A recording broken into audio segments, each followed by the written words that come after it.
berkah Fatihah untuk suatu baik suatu malam. Semoga semat itu berkah ya Allah. Semoga semuanya selamanya menjadi pribadi yang cager bagir lahir batin di akhirat besar, berkah sehat, soleh sukses kaya raya. Umuman yang hadir semuanya. Al-Fatihah.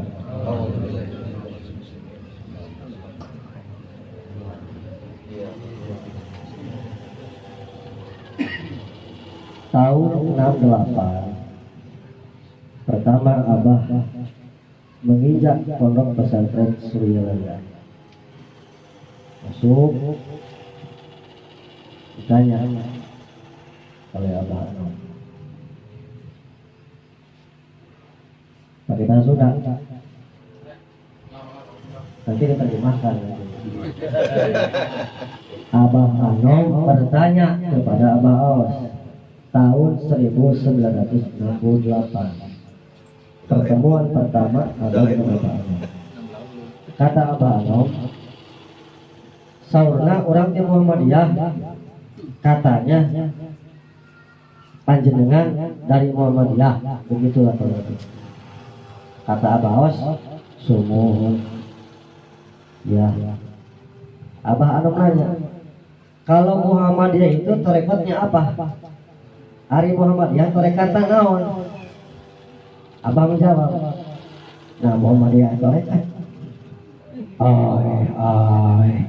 Atuh teu boga tarekat mereka ngamalkeun naon? Kalau tidak punya tarekat mau mengamalkan apa? Kata Abah, entah dari mana. Abah Anom ambil dari belakang. Itu tidak tahu kan? Ambil kitab. Ya, baca di luhur. Baca di atas. Begitu Abah buka kitab, pas yang dibuka itu adalah tentang Thariqat Muhammadiyah. Jadi tidak ada kebetulan, karena Thariqat itu adalah akhlak kanjeng Nabi Muhammad. Begitu dibuka langsung ada tulisan, tapi pakai bahasa Arab. Kalau artinya begini, kalau bahasa Gunung Sinurnya, apapun yang tidak sengaja ditanam maka tumbuhnya tidak akan sempurna. Apapun yang tidak sengaja ditanam maka tumbuhnya tidak akan sempurna. Maka Abah Anom berikan contoh perumpamaan pohon singkong. Pohon singkong ada dua, satu yang ditancapkan, dua yang digeletakin. Dua-duanya jadi nggak? Jadi. Tapi yang berubi yang ditancapkan. Pohon singkong saja kalau ingin berbuah, bermanfaat sempurna, berdaya guna sempurna, mesti ditancapkan. Apalagi dikir. Makanya talqin itu adalah untuk menghasilkan kemanfaatan paripurna suatu dzikir. Wa kana dzikru la yufidu faidah tammatan illa bitalqin. Dan adalah dzikir tidak akan memberikan manfaat yang sempurna kecuali dengan ditalqinkan. Apa ditalqinkan? Dilarutkan. Dilarutkan ke dalam kulit, daging, tulang, sumsum. Makanya ulama mengatakan akthir min la ilaha illallah hatta tisuraka kulluka la ilaha illallah. Perbanyak la ilaha illallah sehingga dirimu larut menjadi la ilaha illallah. Larut bagaimana? Kulitnya, dagingnya, darahnya, tulang sumsumnya larut bersama la ilaha illallah. Ini tidak bisa kalau tidak ditalqinkan. Jadi talqin dzikir la ilaha illallah itu adalah melarutkan inti la ilaha illallah ke dalam tiap lapisan kulit, daging, tulang, sumsum, sehingga semua ruang itu tidak ada lagi tempat yang kosong. Semua dibalut dan larut bersama dan dengan la ilaha illallah. Tinggal syukur nikmat saja dengan cara diamalkan dengan sebaik-baik. Nah, jadi La ilaha illallah. Kenapa tadi melanjutkan? Profesor itu pembikin ilmu, doktor ahli ilmu, S1 pencari ilmu. Ini S apa ini? Ini S apa ini? SAG. Santrinya Abah Gaos. Ya, betul itu. Ya, alhamdulillah. Bagaimana tadi sampai mana? Dokter. Jadi, masya Allah Bapak. Tadi, kenapa la ilaha illallah? Semua nabi dan rasul, semua wali yang 124.000 nabi, 124.000 wali, semuanya mengamalkan la ilaha illallah. Afdalu ma kuntu ana wa nabiyyan min qabli la ilaha illallah. Di semua nabi, semua rasul mengamalkan la ilaha illallah. Bahkan la ilaha illallah adalah merupakan sumber semua dikir. Semua dikir yang ada di kolong langit bermuara ke dalam la ilaha illallah. Karena di dalam la ilaha illallah menyimpul 104 kitab Allah. Jadi ketika kita dikir la ilaha illallah, la ilaha illallah, sama dengan membaca 104 kitab Allah. Makanya jangan hanya dibaca, jangan ada jadi wacana. Sautin kawin, durbin syadid, hanya dibaca. Tapi ketika dikir, itu baru dibaca, belum jadi amal. Benar kata Abah, dikir yang kayak begitu mah jangankan setan, nyamuk juga kagak bakal takut. Apalagi sampai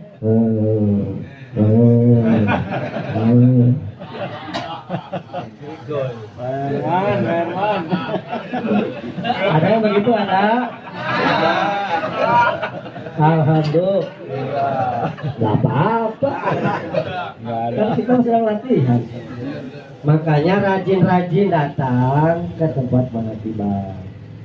Di tempat manakiban walaupun ngantuk-ngantuk lumayan kehitung.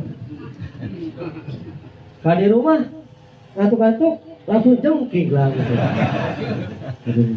Manakiban mau paling enggak sampai nyampe pulas bangun-bangun ikut sholat kan gitu. Ya, jadi manakiban berdasarkan yang saya terima dulu dari guru agung kita semua Baos. Manakiban adalah unit servis rohani. Jadi kita semua yang datang ke manakiban sedang menyervis diri kita masing-masing. Kenapa diservis? Dipakai terus. Kira-kira mobil dipakai terus kagak diservis gimana? Mogok nanti di jalan. Nyervis apa utamanya? Nyervis sensor-sensornya. Sensor-sensor keislaman, sensor-sensor keimanan, sensor-sensor keihsanan. Yang ada kalanya kita sensornya agak terganggu, tidak peka. Seperti begini tadi. Terkena virus tidak bisa mencium wangi, itu sensornya hilang, sensor penciuman. Seperti begini. Mohon maaf, tidak bermaksud menghina atau merendahkan yang bekerja sebagai pengangkut sampah. Kok mereka tidak merasa terganggu dengan baunya sampah? Tetapi kita yang tidak berkecimpung di situ, ketika sampah lewat saja langsung tutup. Kenapa mereka? Karena sudah terbiasa, sensornya tidak merespon. Biasa. Seperti seseorang melakukan suatu dosa kecil, karena sensornya agak rusak, dianggap bukan suatu dosa, sehingga dosa kecil ditumpuk, sementara mentobatinya pun males. Pada akhirnya ya dosa lagi. Jangan dikira sudah ditalkin tidak punya dosa. Makanya kenapa Pak Sabang menyampaikan jangan dikotori lagi. Jangan dikotori lagi. Karena tidak menutup kemungkinan orang yang sudah ditalkin pun nempel seperti beginilah. Saya ilustrasi cermin. Cermin berkarat bertahun-tahun. Talqin itu adalah merontokkan karat di cermin. Kemudian cermin itu bening kembali, kinclong. Tapi tidak mustahil karena cermin tersebut nempel di dinding tiap hari. Kena angin, debu itu pasti nempel. Debu yang nempel ketika dibiarkan berhari-hari, berminggu, berbulan-bulan, bertahun-tahun tidak dilap, akan menjadi karat lagi. Fungsi dari dikir harian adalah seperti cermin yang sudah kinclong, dipasang, nempel debu, dilap lagi. Akhirnya cermin itu tetap bening, tetap bersih. Kita itu cermin. Qalbul mu'min mir'atul mu'min. Itu. Jadi jangan merasa aman ketika sudah talqin. Yang penting gua sudah talqin, misalnya. Jangan. Sholat mesti diperhatikan, amaliyahnya mesti diperhatikan. Mutlak. Ciri seorang murid yang tenggelam, yang menyelam di amaliyah gurunya, tidak mengambil amalan amilun dari yang lain, hanya mengambil amalan-amalan dari gurunya saja. Ada cerita menarik zaman Abah Anom. Abah yang bercerita. Ada kiai besar, kata Abah. Ada kiai besar. Tapi saya tidak dari mana, itu tidak dikasih tahu. Ada kiai besar, kata zaman Abah Anom. Kritis. Abah Anom dikritik, Abah Anom. Kalau baru ketemu, niatnya silaturahmi, tapi langsung dikritik. Cuman ditakdirkan Allah ketika itu, kiai ini kehabisan ongkos. Datang ke Abah Anom. Masuk ke Abah Anom. Di madrasah, Abah seperti sini kan banyak gambar, ada lukisan, banyak. Abah Anom, ya pernah masuk ya? Mau foto-foto. Nah, itu duduk, tanya dari mana kiai, langsung Abah, kok ini banyak gambar-gambar? Kan berdasarkan keterangan rumah yang banyak gambar-gambarnya malaikat tidak masuk. Kata Abah Anom, oh begitu. Satu lagi Abah, kenapa kok orang tarekat makan makanan yang bernyawa? Kan tidak boleh. Oh iya, langsung. Nih, ambil nasi, siapin. Gak jawab, gak dilawan dalil ya. Nah, udah beres disiapin. Kiai, sini makan dulu. Kata kiai itu, Abah maaf, saya tidak makan yang bernyawa. Kiai sini. Ambil. Bang Iwan, praktek sini supaya paham. Ini misalnya kiainya, Abah Anom pegang, tangan kiri pegang. Yang Abah Anom ambil adalah pepes ikan mas, dipegang. Apakah bernyawa kiai? Kata Abah, merah mat, wajahnya merah, malu. Kiai itu ngomong, mohon maaf Abah, saya tidak makan yang bernyawa, dipegang. Ada nyawanya enggak? Itu pepes ikan mas itu. Merah wajahnya, malu. Sudah, akhirnya mau makan. Beres makan, Abah tinggal ambil uang. Waktu itu gambar Bapak Presiden Soeharto. Waktu itu. Ini mah praktek, ini mah promosi, ini mah. Bukan Pak Iwan. Buat Kang Udin, mana Kang Udin? Ini Kang Udin sini. Kang Udin, ini contoh praktek. Kang Udin sini, Kang Udin. Yang gini bukan Iwan, Bang. Ini mah contoh. Kata mana begini, kiainya begini. Karena Abah Anom tahu kiai ini tidak punya ongkos. Abah Anom ngambil uang. Kata Abah Anom begini, Kiai, Abah sebenarnya ingin ngasih bekal, tapi ini ada gambarnya. Gimana Kiai, ada gambarnya ini? Nanti menghalangi katanya malaikat. Ini ada gambarnya enggak ini? Ada gambarnya? Wah, itu mah kiainya 2 kali hap sama Abah Anom. Gak bisa ngomong kayaknya udah. Kata Abah Anom, Kiai, Abah ingin ngasih bekal, tapi ini ada gambarnya, gimana Kiai? Kan kata Kiai, malaikat tidak akan masuk. Terus sekarang uangnya disakuin, dibawa ke rumah. Ngomong malaikat kagak mau masuk, ada gambar, ini kan ada gambar ini. Wah, kecerdasan luar biasa Abah Anom. Buat Kang Udin. Nah, jadi kita semuanya belajar zikir ini, belajar untuk menjadi manusia cerdas. Ya, jadilah manusia cerdas. Sekiranya keilmuan belum memadai, jangan suka kata kritik orang. Ya, kalau ilmunya belum jumhur, jangan kata kritik, nanti malu sendiri nanti. Terjadinya berapa lagi? Karena yang dihadapi bukan cek mursi, Pak. Semuanya paham. Sekarang saya tanya, di madrasah Baos banyak gambar nggak? Wah, banyak. Itu bukan banyak lagi. Apakah Bapak melarang? Silakan. Yang tidak boleh itu gambar yang ada di rumah sini. Angkai yasluku qalbun sur'atu min tatimuratihi. Bagaimana hatimu akan bercahaya kalau dalam hatimu hanya tergambar dunia? Makanya kenapa talqinnya 2? 1 diru jismani 4 lapis, kulit, daging, tulang, sumsum. Yang kedua adalah di lapis yang kedua, ruh. Di mana? Kolbu. Karena kolbu itu adalah rumah kecil yang tidak bisa ditempati berdua. Jangankan sesuatu selain Allah, termasuk diri kita juga tidak boleh ada di situ.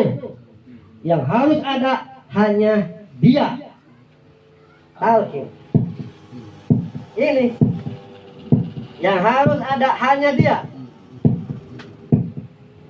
Kalau ini ada, yang lain tidak akan ada. Tapi kalau ininya nggak ada, yang lain masuk. Zikir kita ini, ya, ini zikir kita, bukan begini. Nih, dengerin ibu-ibu, zikir kita begini. Zikir ini mah ada yang nagih. Panas gini Itu gini. Itu banyak dikejar-kejar yang nagih itu. Dikit kita mah ini. Awas, jangan salah. Jangan diganti. 4 keterangannya. Asma'nya 3. Asma kedua dan asma ketiga. Asma pertama di ruh jismani, nama Allah yang kedua di ruh rohani, nama Allah yang ketiga di ruh sultani. Semuanya dapat. Assalamualaikum warahmatullahi wabarakatuh. Waalaikumsalam warahmatullahi wabarakatuh.